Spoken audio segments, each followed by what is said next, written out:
Vox FM.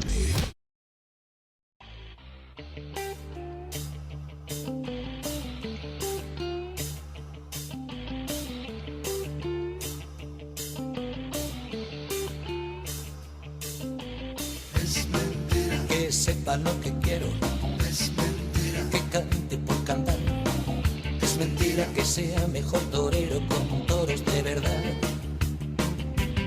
es mentira. Que no tenga ambiciones, es mentira. Que crezca mi nariz, es mentira. Que escribo las canciones de amor pensando en ti. Te digo que es mentira. Que fui ladrón de bancos, es mentira. Que no lo vuelva a ser. Es mentira que nos quisimos tanto, parece que fue ayer. Te juro que es mentira, los reyes son los padres. Es mentira que ha muerto el rock and roll. Es mentira que sepan a vinagre los besos sin amor. Los besos sin amor. Para mentiras vale la realidad. Promete todo pero nada te da. Yo nunca te mentí, más que por verte reír.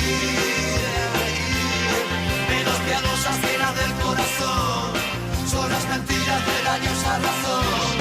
Yo solo te conté media verdad al revés, que no es igual que media mentira. La obertura recién había comenzado a sonar y un persistente mí ya abarrotaba el aire. En un momento, el abate Stedler no soportó más y con el rostro desencajado, remarcando el ademán de taparse los oídos y caminando en círculos por la sala, comenzó a gritar con la fuerza suficiente para que los demás presentes escucharan. Otra vez ese mí. Es que no se le ocurre otra cosa a este hombre sin talento. Lo que sonaba era la séptima sinfonía y el hombre sin talento era Beethoven. Buenas tardes, salud y amor. Yo soy Osvaldo Burgos y estoy acá en esta maravilla de radio que es la Vox, como todos los sábados a las 5 de la tarde, con la compañía de Luana en los controles. Hola Luana. Hola Osvaldo, buen sábado. Buen sábado. Y como siempre, ustedes saben, con mi lechuza de Atenea, que está acá, y con mi Sócrates ateniense, que vino directamente desde la Acrópolis, acá lo muestro, para no perder el camino ni resignar el vuelo. Lo que comienza ahora es media verdad al revés. La anécdota sobre la séptima sinfonía de Beethoven, con cuyo relato comencé el programa, es muy conocida. Al escucharla, alguien podría pensar que el abate Stedler no tenía eso que difusamente se llama, y ahí vamos entrando en el tema de hoy, sensibilidad estética. Pero acaba la noticia. Quien pensara así se habría equivocado mucho. Este abate era una de las grandes referencias musicales de su época y se sabe, por ejemplo, que fue, entre otras cosas, uno de los responsables de la orquestación del famoso Requiem de Mozart. Pero entonces, otra alternativa válida podría ser la de sostener que, aunque evidentemente Stedler tenía sensibilidad estética, algún encono o interés personal contra Beethoven o contra su obra viciaran su juicio. Pero no parece ser el caso. Y tampoco fue él el único que reaccionó así. Carl Maria von Weber, autor de la ópera El cazador furtivo, sostuvo, en su primera audición de la séptima sinfonía, que su colega Beethoven había sobrepasado el límite de lo excéntrico y estaba listo para el manicomio. 40 años después, Wagner diría de esa misma sinfonía que es la apoteosis de la danza, la alegría, la mejor realización jamás lograda de los movimientos corporales en forma ideal. ¿Qué pasó en el medio? ¿Solo el tiempo y la historia? Si así fuera, la pregunta se impone: ¿cuánto tiempo hace falta? ¿Y cuáles son los acontecimientos históricos que tienen que ocurrir para que lo que hoy se juzga estéticamente execrable, inadmisible, se torne inalcanzable y apoteótico? ¿Te imaginas? No. No pueden ser únicamente el tiempo y el avatar de la historia, tiene que haber algo más.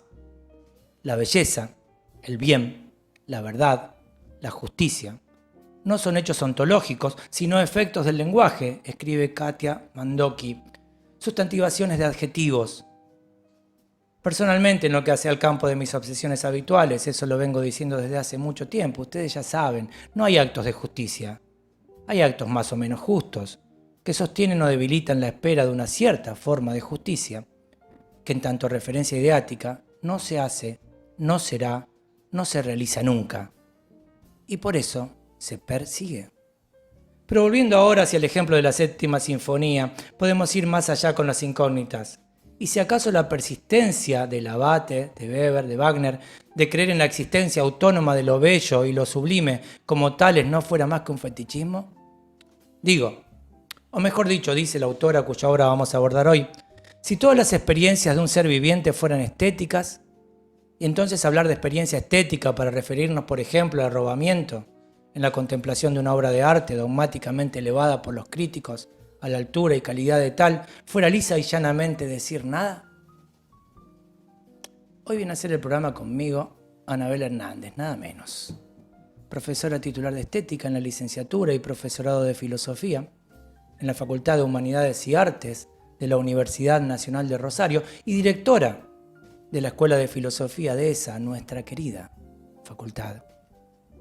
La idea es conversar un poco sobre la producción intelectual de Katia Mandoki, una enorme pensadora mexicana que lleva adelante un proyecto interdisciplinario desplegado en principio en 3 tomos, reunidos bajo el título común de prosaica. Esa noción, la de prosaica, que abre los estudios estéticos a la complejidad de la vida social, supone un giro de 180 grados en el tema. Escuchen bien, desde los efectos estéticos de las prácticas sociales a los efectos sociales de las prácticas estéticas. Lo repito, desde los efectos estéticos de las prácticas sociales a los efectos sociales de las prácticas estéticas. En ese envío se desmontan 9 mitos que la autora identifica y que en lo real han sido herramientas eficientes para reducir la estética al arte occidental y sustraer de su campo además el cuerpo y la razón. Pero por más puras que sean, las almas no escriben, no pintan, no esculpen. Lo que importa no es la estética, sino la estesis. Y desde ese lugar es que puede defenderse que todas las experiencias de un ser viviente son estéticas. Porque la estesis, digámoslo, es la condición del ser vivo de estar abierto al mundo y de prendarse de él como una criatura al pezón que la alimenta y a la vez le da goce. La alimenta y a la vez le da goce.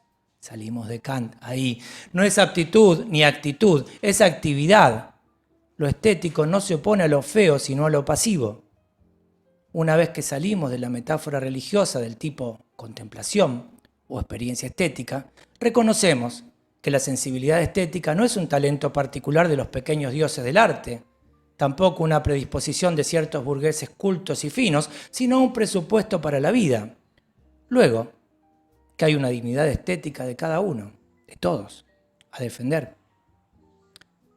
La fascinación y la seducción tienen un papel determinante en la construcción social de lo real, enseña Mandoki. El avasallamiento a nuestra dignidad estética nos excluye de la intersubjetividad, nos niega como sujetos y nos empobrece la vida, porque lo que se tiene como objetivo es, en verdad, una construcción intersubjetiva, en la que el sujeto se objetiviza precisamente a través de la significación de sus vínculos. De modo que no hay oposición entre el juicio subjetivo del arte, que es siempre un producto social, por más elitista que fuera, y lo objetivo del mundo cotidiano construido intersubjetivamente.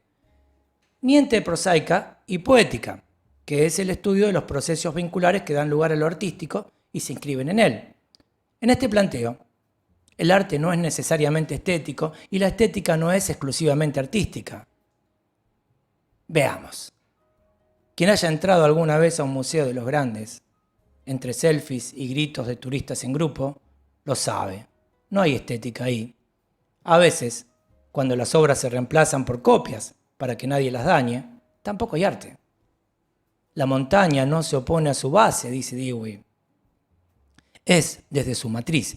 Y el de matriz, foco de irradiación y producción de identidades, resulta acá, entre otros, como poiesis, prendamiento, retórica o dramática, un concepto clave. en la trama cultural y los mecanismos de atracción que atañen a la prosaica. Pero no digamos nada más, ya está, hasta acá llegué yo. Un poco de todo esto viene a contarnos Anabel Hernández en el Media Verdad al Revés de hoy. Gracias por venir, Anabel. Qué alegría tenerte acá. Salud y amor. Muchas gracias. ¿Cómo estás? Muy bien. Muy bien. Bien, muy bien. Acá estamos para charlar un ratito hasta las 6 de la tarde. Así es. Así es. Este programa, te cuento, siempre empieza igual. Yo tengo este objeto mágico, este es mi legado. Ajá. ¿Ves? Era de mi padre, está acá, 1963, dice. Ajá. Y es un objeto mágico porque es un libro perfectamente encuadernado, como se ve, pero se olvidaron de poner la portada y título.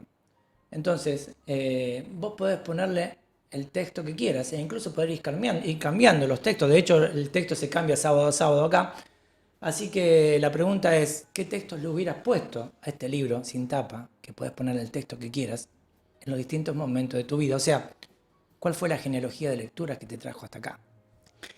Mira, es bastante curioso lo que me pasó a mí. Yo en tercer año de la escuela secundaria, antes de tener filosofía, que teníamos en quinto recién, teníamos en esa época psicología en cuarto y filosofía en quinto, o sea que yo no tenía ningún contacto con la filosofía, pero teníamos música.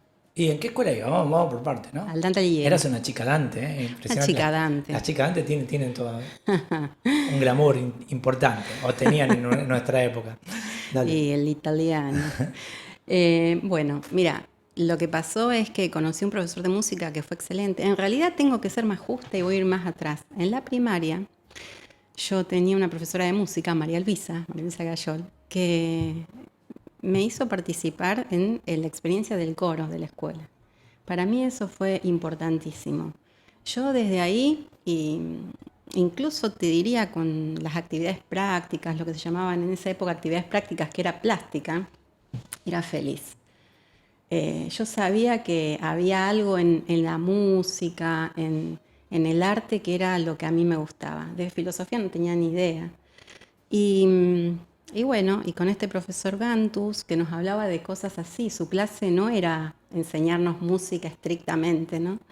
Sino que era ponernos un disco en esa época de pasta. Un disco de pasta. De pasta llevaba el tocadisco portátil. Sí, hay que explicar con esas la cosas púa. ahora. Claro, hay que explicar de qué se trata. No era un pendrive. Ni siquiera era el cassette todavía, pero se tomaba el trabajo de llevarlo al aula y nos hacía escuchar música. Y nos hacía reflexionar. Y eso para mí fue... yo iba feliz, era los viernes a la mañana. Me costaba mucho levantarme temprano, pero... La contraturno era. No, era música era la primera hora del viernes. Vos iba a la mañana. Iba a la mañana yo. Mis hermanos iban a la tarde, yo iba a la mañana. Y él hablaba y me dejaba siempre feliz. Y me acuerdo que una vez habló de Sócrates y nadie lo escuchaba. Y en un momento se sintió ofuscado, que nadie lo escuchaba. Dijo, pero ustedes no entienden qué estoy hablando, no entienden que dije que Beethoven era sordo y compuso esta sinfonía, no entienden que dije que Sócrates murió por esto. Y ustedes siguen hablando de Bariloche, qué sé yo, pensando en el Bariloche que sucedería 2 años después, cualquier cosa. Y yo realmente me acuerdo que le dije, yo lo estoy escuchando, profe. Y me dijo, bueno, Hernández, le voy a hablar a usted todas las clases. Ahí está. Ahí te viste que escuchar. Me acuerdo que me cargaban mis compañeros, si están escuchando alguno seguramente se va a acordar. Y bueno, y yo ahí sabía que no era la música, siempre me encantó, pero como alguien que escucha. Pero sabía que quería estudiar filosofía. Decime por qué, no sé. A partir de esa clase de Sócrates, ¿será? Esa cuestión Era una de preguntar, intuición, de buscar a alguien. fue algo que sabía. La filosofía quizás, viste como decía Sócrates, es buscar a alguien más sabio que uno. Me acuerdo yo en ese momento... Él no lo encontraba, yo encuentro un montón, te digo. Tengo yo una no lista. te puedo decir por qué. En casa se leían cosas en general, pero no había libros de filosofía. Y bueno, y en ese momento mi actual marido, que era mi novio también de esa época, le dije, me parece que quiero estudiar filosofía. Y él me dijo, sí, me parece que sí, que es eso. y me regaló el Critón. Ah, qué bueno, Deudero. pero qué bueno. Con una Ya notita está. de amor al principio. A veces cuando presto el libro digo, uy, no, este no, que tiene la notita de amor Con eso, adolescente. con eso se ganó la vida compartida. Imagínate, un acuerdo. estudiante de secundaria que regala el Critón. No hay muchos, ¿eh? Sí, Pues dijiste, este es mío, no lo suelto más. Él ya estaba en la facultad, pero Ah. yo estaba en la secundaria. Y me acuerdo que ahí en tercer año decidí el novio y la carrera. Y bueno, sí, fue así. Pero es muy curioso porque yo a la vez en esa época también hacía danza y hacía pintura. Y siempre lo veía como una sola cosa. Nunca lo vi como... Genial. Y bueno, ahora... No eran lecturas, digamos, que... por ejemplo, me acuerdo, en la escuela, hicieron una especie de concursito de poesía, y yo me presenté con una poesía que hice, que se la leía a mi viejo, me acuerdo, y él me ayudó a buscar el título, le pusimos En carne propia el título, y ganamos. Ah, Digo, ganamos, porque el Ganamos. título lo puso él. Bueno, el título es un detalle, lo escribiste Pero vos. lo escribí yo. Pero él nos leía el Martín Fierro cuando éramos chicos. Y yo creo que porque usé la misma métrica, inconscientemente. Y adaptado, ¿no? Un Martín Fierro adaptado a niños. Pero bueno, y con eso me regalaron mi primer libro de Richard Bach que se llamaba Ilusiones. Ilusiones, claro. Ese dedicado, me acuerdo. De Juan Salvador Gaviota. Claro, imagínate. Y cuando terminaba, todo esto puede ser una falacia. Wow. ¿Qué será una falacia? Claro, imagínate, ya estaba en tema. Eso fue segundo. Tercero ya decidí que era filosofía. Y después fue así, mezcla de poesías, canciones, libros, algunos que me prestaban mis compañeros, leíamos, en tercer año nosotros leímos 100 años de soledad. Me encantó ese libro. Y bueno, cosas así. Y después seguí por los caminos o sea, de ahí, de la secundaria a la facultad. Y bueno, me acuerdo que íbamos leyendo lo que nos decían, pero siempre tuve la conciencia de que había cosas que había que leer a un determinado tiempo y no a otro. Por ejemplo, cuando la primera vez que tuve que leer Nietzsche, no lo leí, lo abandoné. ¿Lo abandonaste? Lo abandoné sabiendo, y esto se lo compartía a un compañero, sabiendo que no era el problema el autor, sino que no estaba yo a la altura del autor. Eso siempre tuve. Eso es llegar con cierto temor a los textos, ¿no? Entonces, me parecía siempre era un diálogo. Entonces había textos que estaban buenos y cómo me daba cuenta que estaban buenos por algo que dice Katia Mando, que era una sensibilidad. Llegué a la filosofía por la sensibilidad y creo que la conservé en ese sentido como un termómetro.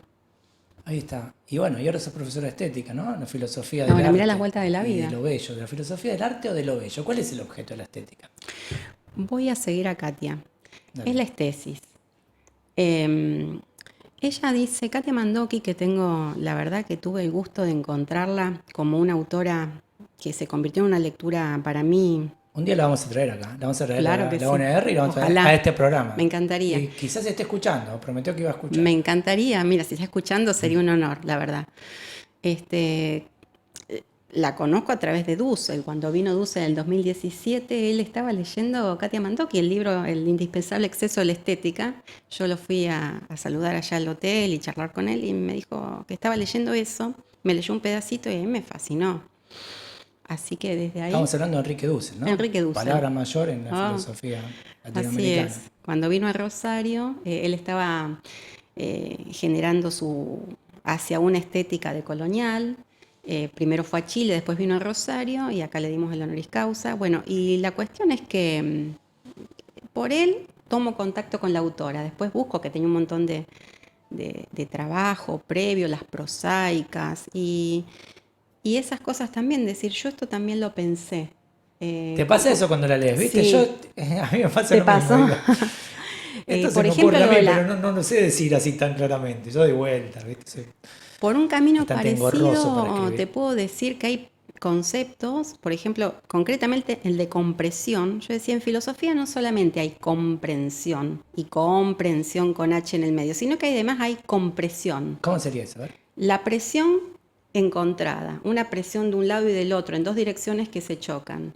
Entonces, esa idea de presión, Katia habla de 4 presiones: la impresión, la expresión, la compresión y la depresión. Se podría agregar otras, ¿no? Opresión, represión. Pero bueno, creo que ella siempre delimita que está hablando del ámbito de la estética y siempre, casi siempre se llegan a tríadas o a 4 términos, ¿no? A tetra. No son tetragramas, pero son tetranociones que se oponen entre sí y que permiten pensar el marco de sentido, que siempre es doble, en general en el caso de Katia es semiótico también, y estésico y estético. Entonces le da una amplitud enorme a la mirada, porque saca, esto que vos me preguntabas, saca la estética de estar pegada a una sola categoría, como puede ser lo bello, lo sublime, como ha sido tradicional, lo decoroso, lo grotesco, una categoría, porque entonces queda muy reducida, y lo extiende a esta, dije, no estar pegada, sino a la adherencia. Ella propone 2 términos que son prendamiento y prendimiento. El ejemplo del bebé prendado al pezón es fantástico. Es inmejorable. Es fantástico, porque además está ese doble, vos dijiste antes lo nutricio, lo que nutre y lo que el gozo. Dijiste las 2 cosas a la vez, ¿no? Suceden. Y en el saber es también, porque es saber y es sabor. La separación es analítica, pero en la realidad ocurre una experiencia compleja. Entonces, poder distinguir esa experiencia estética que tanto trabaja con muchísimo detalle Katia, y voy a decirle Katia, no mando aquí. Está bien. Me voy a tomar ese atrevimiento. Katia tiene unos textos, quiero decir, de un rigor enorme. A mí me encanta encontrarme con libros donde hay índice de nombres, que no es bastante habitual en nuestro medio, en la lengua castellana, ¿no es cierto? Tenés los índices de nombres, los detalles bibliográficos. Es una investigadora que trabaja muy, muy rigurosamente y orienta a todos los que estamos interesados en el área, en el campo, a seguir pensando con ella. Eso me parece fantástico. Tiene esa doble vía, es ensayística, es creativa. Y eso tiene cierta complicidad que te permite llamarla por el nombre, ¿no? Sí, Es cierta me animo a decirlo con todo respeto. Está bien. Uno de sus planteos es, bueno, la necesidad de salir de metáforas como la de contemplación o experiencia estética. Ella, claro, dice que sí, que superar esa... ¿Y cómo salimos de eso? Bueno, lo que pasa es que es darse cuenta de algo que de hecho sucede, porque la contemplación, dice muy bien Katia Mandoki, está de alguna manera, miren la palabra que voy a usar, ligada a la experiencia religiosa. Los 2 términos se emparentan, esta semejanza, ¿no? Del lenguaje que viene de Wittgenstein. Entonces, esta idea de parentesco del lenguaje.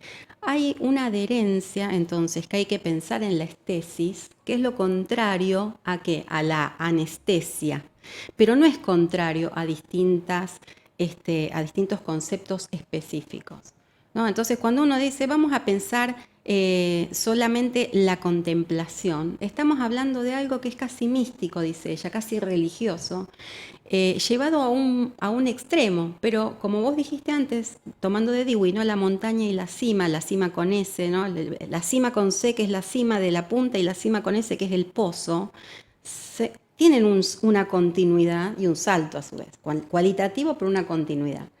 Entonces uno dice, desde esa estesis que se manifiesta en la vida cotidiana, hay que decir vida cotidiana si hablamos de Katia Mandoki, porque ella lo que rescata es que la estética nos constituye en la vida cotidiana. No hace falta llegar a esa contemplación mística o, vamos a decir así, del tercer orbe, que sería el arte para entendidos, o la música, vamos a decir así, culta, como se llamaba en una época, ¿no es cierto?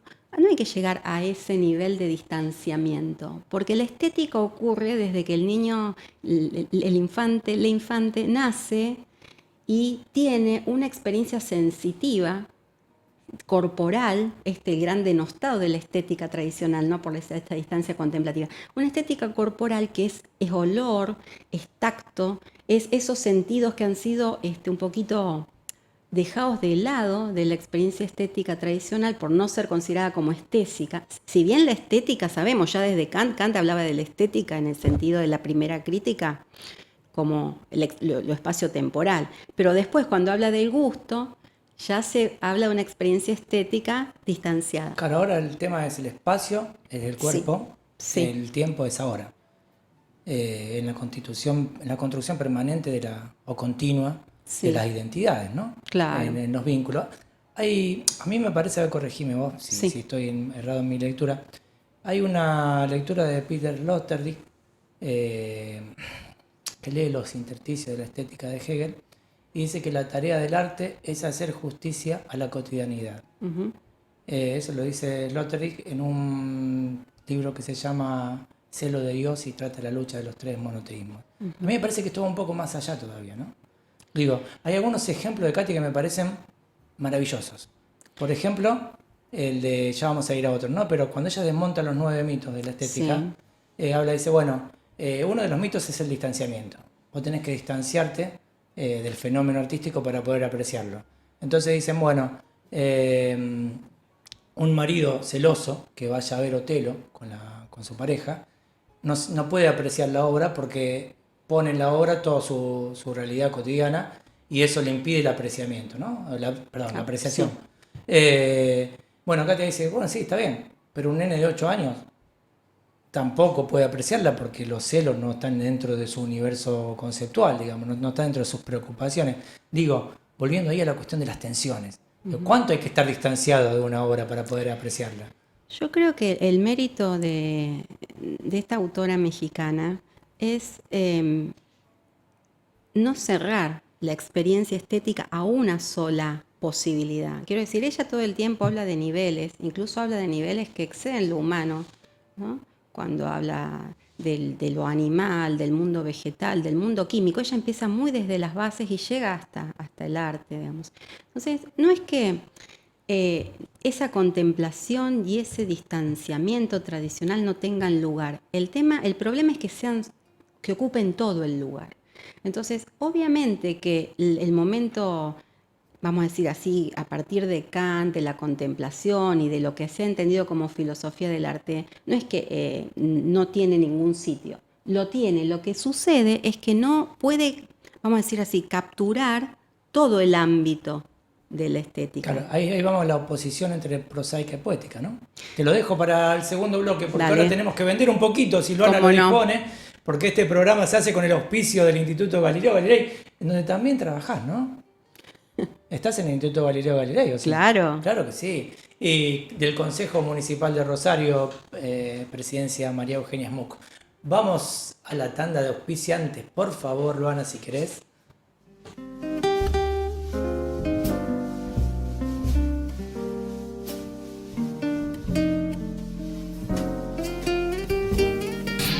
Marcamos tendencias. Marcamos tu dial. Radio de diseño. 40 años de debates, 40 años en defensa de la ciudad, 40 años construyendo consensos, 40 años siendo y construyendo democracia. Somos tu voz, somos el Consejo Municipal de Rosario.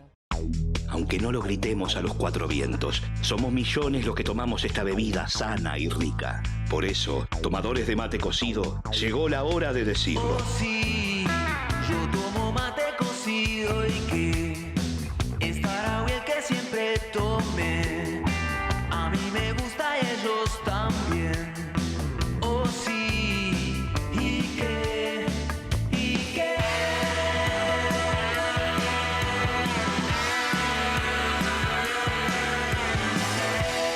Mate cocido Tarahui. Me gusta, lo tomo. ¿Y qué? I got mine.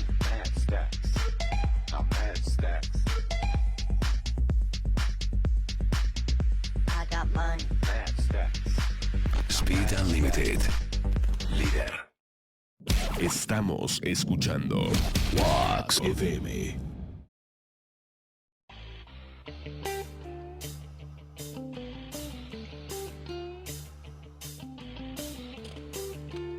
Hola, buenas tardes. Acá estamos de nuevo. Yo soy Osvaldo Burgos. Esto es Media Verdad al Revés. En los controles y en la dirección de este programa, haciendo que este programa sea posible, está Loana.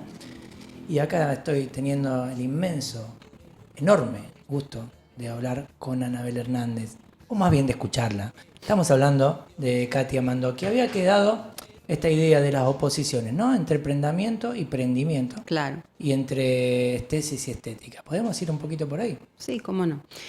Ella propone como nociones fructíferas, digamos, que las deja con mucha humildad a criterio del lector, a ver qué tan fértiles resultan. Esta idea de que hay una experiencia estética que es constitutiva del ser humano. No solamente del ser humano, de todo ser sensible, y que se ve desde, digamos, los niveles, ahora me estoy refiriendo un poquito al indispensable exceso de la estética, ¿no?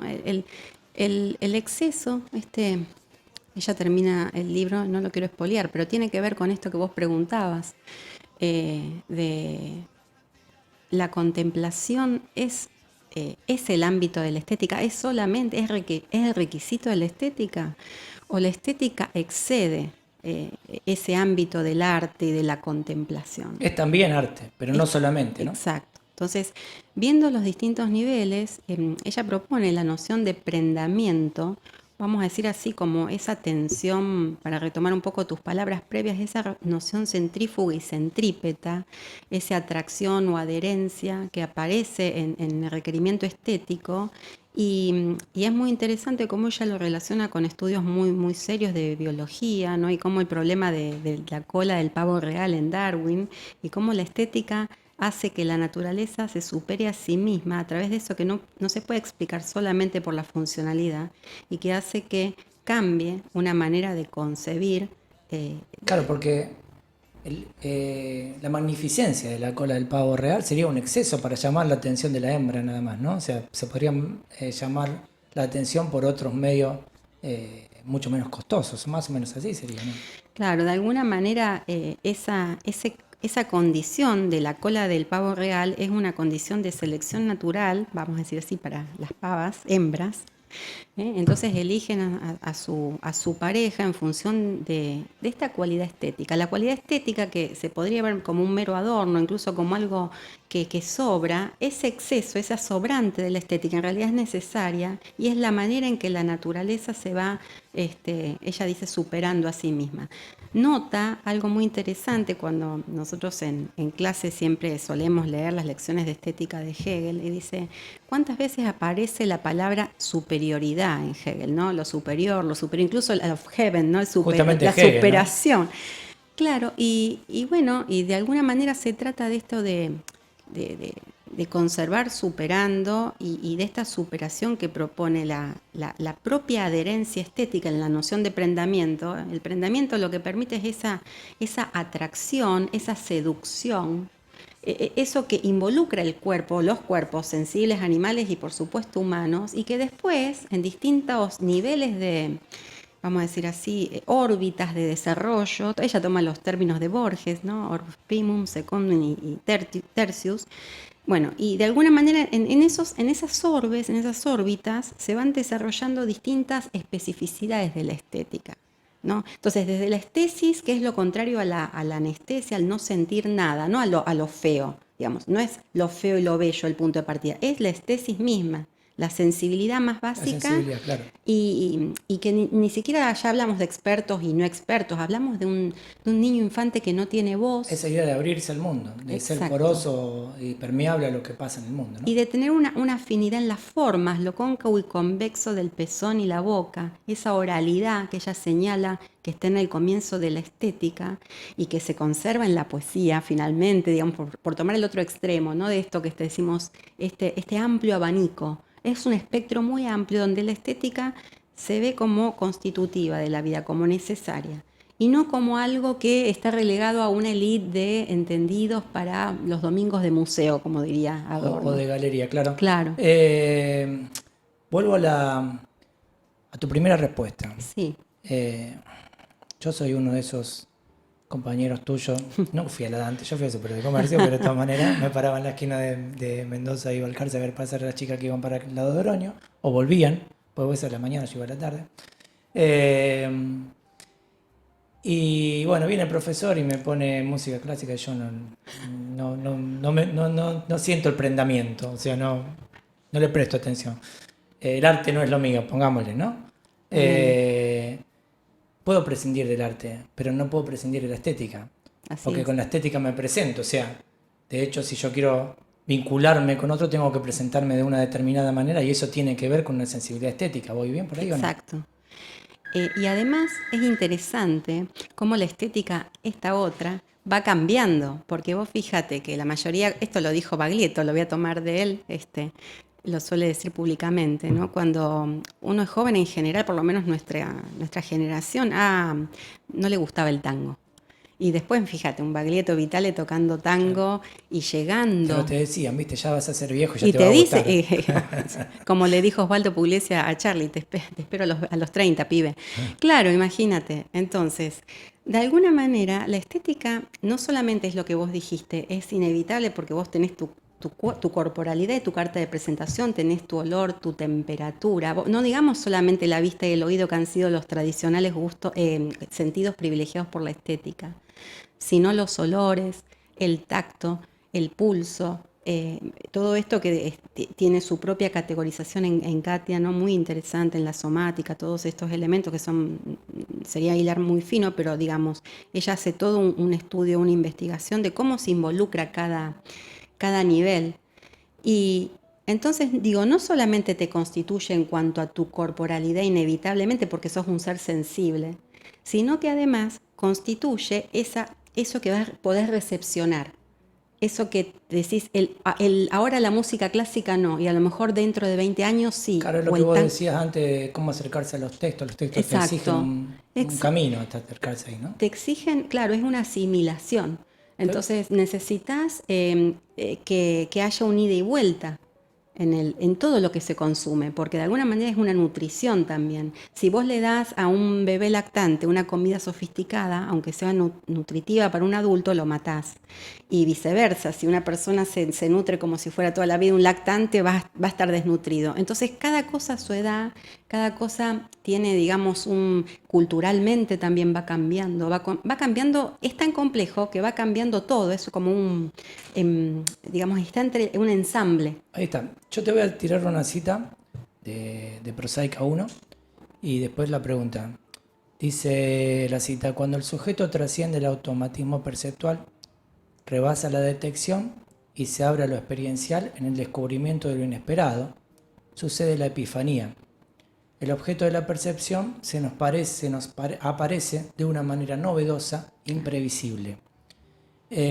Bueno, acá la cita viene a cuento de esto, porque nosotros decimos, bueno, todo es estética es sensibilidad y demás. Entonces, al decir todo es estética, no estamos cayendo en un panesteticismo, o sea, que le estamos quitando especificidad a la estética. Claro. Eso por un lado. Y por otro lado, si decimos que la prosaica es el mundo de la vida, por ahí no estamos siendo del todo justos con la autora, porque hasta donde yo entendí, ella dice que es la dimensión estética de la vida, no toda la vida, ¿no? Eso quiero dejarlo más o menos aclarado. No se trata del qué, sino del cómo, ¿sí? Claro, de hecho, la prosaica empieza planteando todos estos problemas, ¿no? El riesgo de la dilución, empieza planteando con verbos el problema de lo que es delimitar, definir, ubicar, demarcar.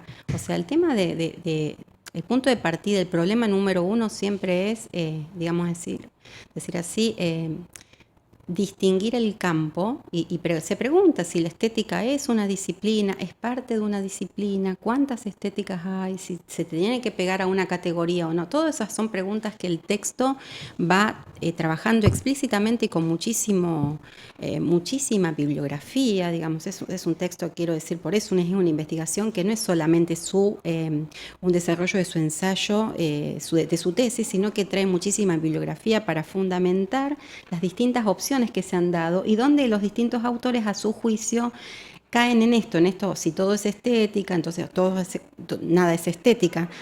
Pero bueno, justamente de lo que se trata es de ir viendo que cada nivel diferenciado, no es que da todo lo mismo, que vamos a pensar, digamos que una obra de arte se confunde con la atracción de una ameba. O sea, no es que está confundiendo o poniendo todo en el mismo lugar, en el mismo nivel, porque eso sería totalmente contraproducente, pero sí que ella está aclarando siempre que ella va a demarcar, a distinguir el campo de lo estético, no solamente como filosofía del arte, sino como lo estético en sus distintos niveles, y va a ver cómo los distintos niveles se pueden encontrar en distintas facetas de la vida y de hecho ella habla de los juegos de la cultura, habla de las distintas prosaicas, ¿no? De la identidad cultural, de las identidades sociales, va cambiando. Ahí vamos. Claro. Para retomar esa metáfora de Dewey que hablábamos al principio, ¿no? Decir, bueno, no es que no haya montañas, es simplemente decir que la montaña no se opone a la matriz. En el sentido de Claro. la poética es específica y tiene sus propias reglas y tiene su propio juego de lenguaje también, Por supuesto. pero no es una oposición a la prosaica. Y en esto tiene mucho que ver. O si lo es, por lo menos, no es que a la prosaica no le quepan otras manifestaciones estéticas. Claro, ahí está. Entonces la estética Ahí está, no es que es entendí. un chicle que sirve, que se estira y sirve para todo, porque entonces no sería tampoco una noción válida. Pero sí sirve si uno puede especificar de qué estamos hablando. Hay una matriz básica que tiene que ver con este prendimiento que se da en distintos, vamos a decir así, ella diría juegos de cultura, construcciones de identidad nacional, todo eso implica un aspecto, no es que todo es estético en la política, pero hay elementos simbólicos, sígnicos, está la retórica, está la dramaturgia, que son Ahí estéticos. está, por ahí quiero ir. Sí. Por ahí quiero ir, porque además en Prosaica 3 hace una crítica muy clara y contundente sobre la estetización de la política, ¿no? Y del Estado, ¿no? Y del gobierno. Claro. Pero bueno, antes de llegar a eso, me gustaría ampliar un poquito los conceptos de retórica y de dramática y la relación de las tesis y la semiosis. ¿Te parece? Bueno, ¿cómo no? Dale. Bueno, ella, digamos, vamos a aclararle a los oyentes que estamos un poco refiriéndonos a esta trilogía de prosaicas, ¿no? Esta trilogía de prosaicas se ensamblan en grados de complejidad. En la prosaica 1, que se llama como subtítulo Estética cotidiana y juegos de cultura, Katia Mandoki no solamente entonces va a ser una crítica histórica de lo que sería la cultura, en este sentido la estética que damos en la facultad, ¿no? Como una disciplina en la filosofía que en general la situamos desde Baumgarten, que la bautiza, vamos a decir así, si bien él la escribe en latín, ¿no? Como ese conocimiento sensible inferior. Y acá no hay un conocimiento sensible inferior, es un conocimiento que en sí está contento, dice ella, está contenido en lo que es, y es la experiencia, como dice Levina, del gozo, y no hay que considerarla como algo, digamos, que es un mero camino a, en sí tiene una función vital. Entonces, desde esa estética básica que nace con el infante, con la relación del infante con el medio, con su madre, con el pecho, desde allí en adelante hasta la adquisición, vamos a decir, del lenguaje, aparece todo esto que ella delimita como dramaturgia y como retórica, que son distintos, vamos a decir así, registros, una palabra que utiliza mucho Mandoki, esto de registros, o ejes, donde primero es un trabajo negativo, remover los obstáculos, los fetiches, los mitos, superar esto donde parece que estamos estancados, que es de la contemplación, esta idea de que solo puede ser filosofía del arte, solo puede ser la alta cultura, etc. Una vez que ella removió eso, propone ya en la estética, en la prosaica 2, ya es el otro texto, digamos, una vez que uno ya transitó su primera propuesta de bagaje conceptual, diríamos, o de nociones claves, que me interesa decir que utiliza la palabra matrices, no lo utiliza, entonces vamos a decir así como un término cualquiera. Utiliza un concepto fundamental. un concepto que podría haber hecho patrones, pero no dice patrones, dice matrices, porque el hecho de que se tome el prendamiento como la experiencia madre de la estesis, tiene que ver con la experiencia de la maternidad y de la mujer, que fue lo excluido un poco en el discurso estético tradicional. Sí, también en algún momento habla de matria. Exacto. Habla de para oponer a patria, precisamente, ¿no? Claro. La apropiación Claro. de lo propio de la matria por la patria, ¿no? De alguna manera lo que hace ver es que en el lenguaje, el lenguaje atraviesa el modo de construir, no solamente nuestra sensibilidad, sino nuestro modo de pensar. Entonces ya decir patria parece que estuviéramos hablando en neutro, no estamos hablando en neutro. Estamos ya asignando un conjunto de factores y actores que han construido una identidad colectiva. Y cuando se construye una identidad colectiva, el que tiene voz silencia a otros, otras y otros. Entonces, de alguna manera, esa idea de que el que tiene la voz, esa oralidad de la que hablamos antes, no es solamente la voz, que es algo que podríamos pensarlo en todos los, perdón que me voy, pero lo podríamos pensar también en otros registros. Por ejemplo, el valor que antes tenía el primogénito. O sea, El primer gen. El primogénito no tenía el mismo... Es una traducción literal, además, ¿no? Primogénito. Claro, exacto. Y los demás hermanos, en realidad, y si son hermanas ni hablar, porque quedaban totalmente afuera de todas las Claro. herencias, las herencias de los que no son primogénitos masculinos, porque si era primogénita tampoco se consideraba. Entonces, fíjense cómo el lenguaje, en realidad, nos va construyendo y constituyendo Eso- la sensibilidad. A ver, vamos a pensarlo juntos. Sí. Porque yo pensaba en Matria, inmediatamente a mí me lleva a un gran libro que se llamaba Matria Mía Azul, que es un poemario de Julio Guasi, que tiene desde los años 70. O sea, es un concepto que tiene su genealogía, ¿no? Ujú. Digo, pero Katia Mandoki diría que hay un traslape entre la matriz religiosa y la matriz sí. política, ¿no? Porque esa cuestión de la primogenitura ya está en Jacob y en Esaú, que le roba a uno la primogenitura al otro y demás. El tema de que, por ejemplo, Dina, que es una de las hermanas, es la hermana de los 12 tipos que dan nombre a las Claro. 12 tribus de Israel, pero ella es mujer, o sea, ella está afuera, ¿no? La denominación, Entonces, la dominación. Esa sería la proyección de la matriz religiosa en la matriz política y después en la cotidianidad, porque eso se va absorbiendo y se naturaliza. ¿Vamos bien por ahí o no?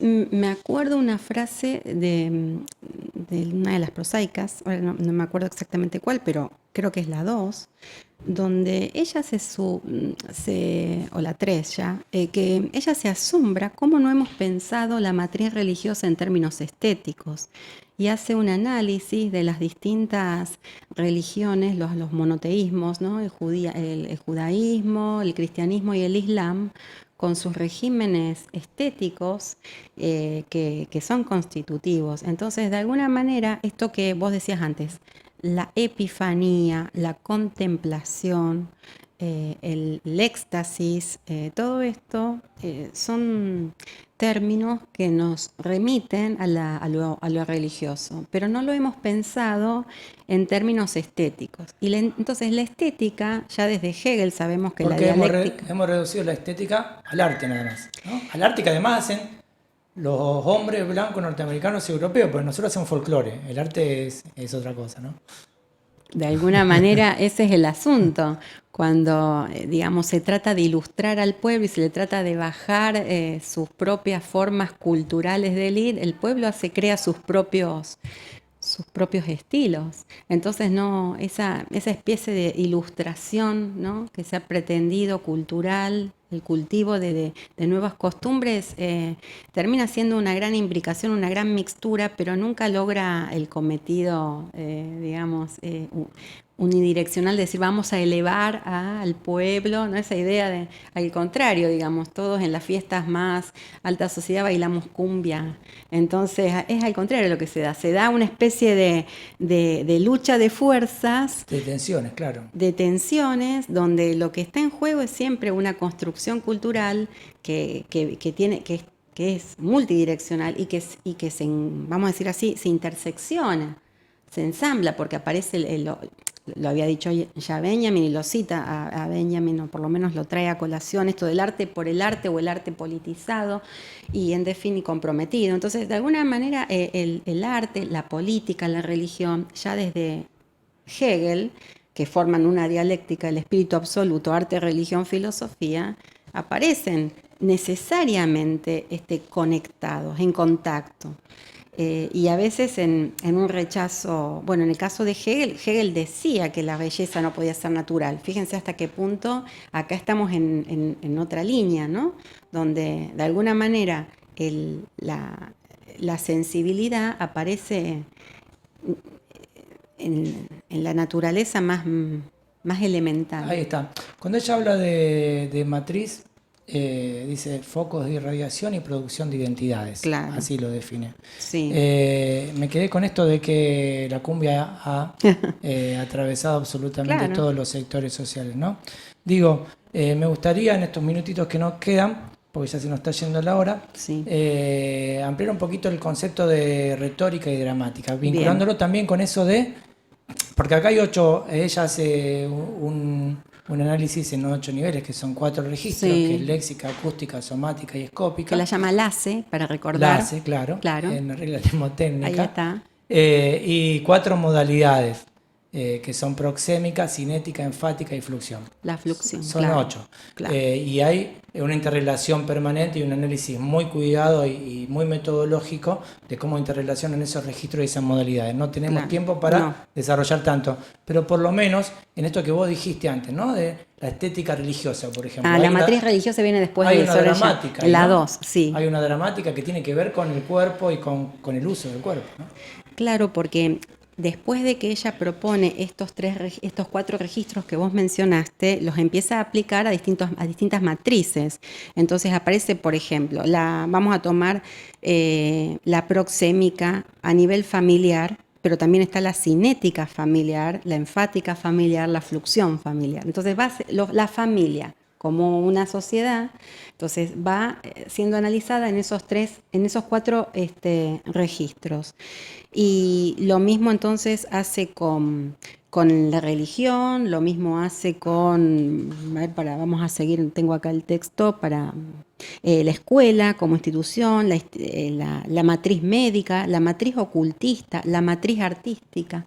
Fíjense que la matriz artística, que en una estética tradicional sería la privilegiada y la única, o sea, que sea la privilegiada no es tanto el problema es que sea excluyente, Claro. y que no nos permita ver cómo está en juego la estética en nuestras violencias cotidianas, porque hay algo que es muy, muy importante de la estética, que es cómo nos atraviesa la sensibilidad y cómo vamos haciéndonos cada vez más insensibles, o tenemos esa, vamos a decir así, como esa especie de callo para la violencia. Nosotros prendemos el noticiero, vemos los videojuegos, es violencia todo el tiempo. Entonces, ahí eso es estética.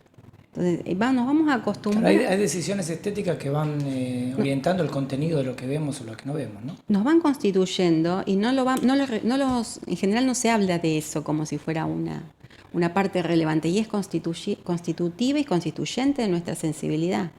No es que somos receptores, que entonces después de ver todo el tiempo ese bombardeo de violencia vamos a salir igual a como estábamos al principio. No, digamos. Esto es como la idea de que hablábamos en la introducción de cambiar el eje que tradicionalmente se ocupó de analizar los efectos estéticos de las prácticas sociales, ahora analizar los efectos sociales de las prácticas estéticas, o sea, Exacto. cómo nos constituye Claro. una determinada matriz. Y en esa constitución, en Prosaica 3, ella dedica casi con exclusividad Prosaica 3 a la matriz estatal, y no está muy de acuerdo con la estetización de absolutamente todo el gobierno, ¿no? Y claro. Dice que tiene que ver con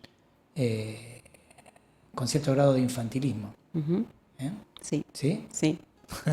Claro, Para porque pensarlo eso, la crítica de Mandoki es muy fundamentada, y entonces está haciendo una mirada crítica del aspecto de la seducción. La parte de la seducción tiene un elemento que era lo que Adorno llamaba el hechizo también, ¿no? Caer en esa especie de delirio donde parece que lo simbólico, hay algo que ocurre en el lenguaje, pero también no confundir la realidad con el lenguaje, no porque digamos todos tenemos estos derechos, los derechos están. Entonces, Claro, después hay que ver quién los puede ejercer y quién no, ¿no? Y cuáles son las claro, consecuencias entonces, ¿no? de su ejercicio. Claro, entonces el signo y el símbolo y todo esto que es indispensable, no hay que tampoco caer en esto, en esa especie de delirio, ¿no? De creer que lo que por decirlo es, o Claro. por hacerlo es, digamos... Está bien. 2 minutitos nos quedan. Sí, La relación entre estesis y semiosis. Eso nos quedó colgado. claro.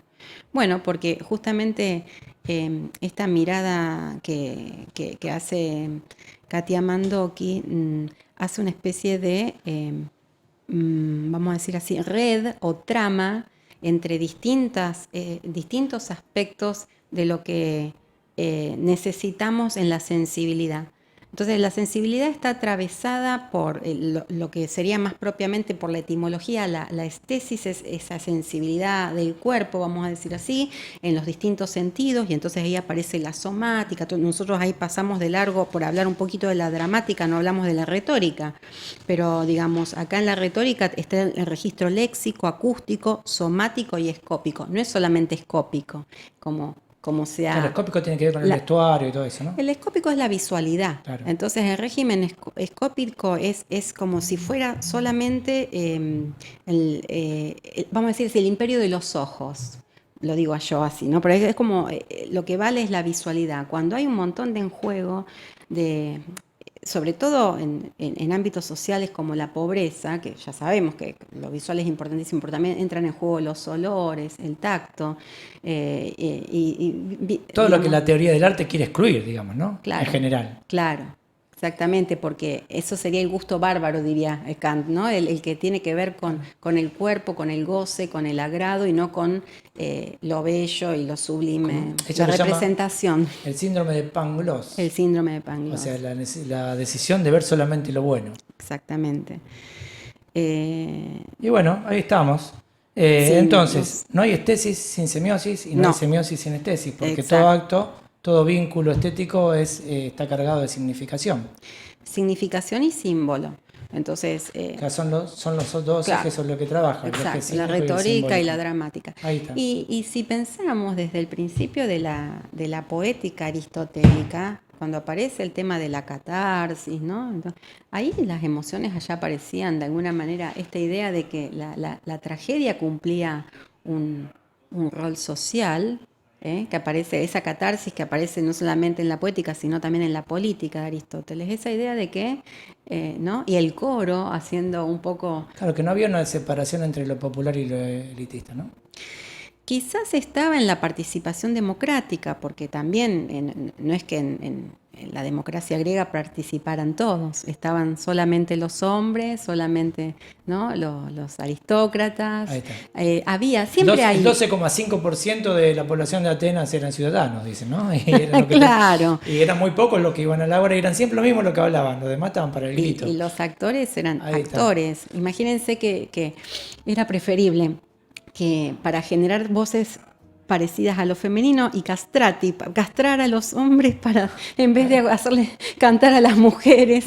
No, cuántas cosas que uno los mira con la distancia y parece increíble. Que se han ¿no? naturalizado Que en su momento, ¿no? Claro, que las mujeres no hayan podido actuar. Nos está por ejemplo. marcando el final del programa, Anabel.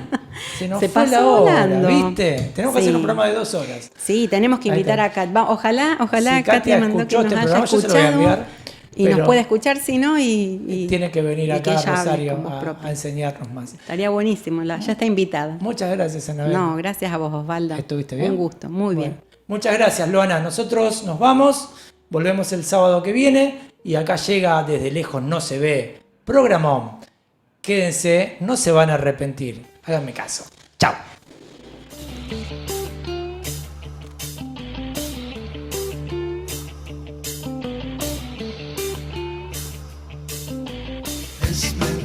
Que sepa lo que quiero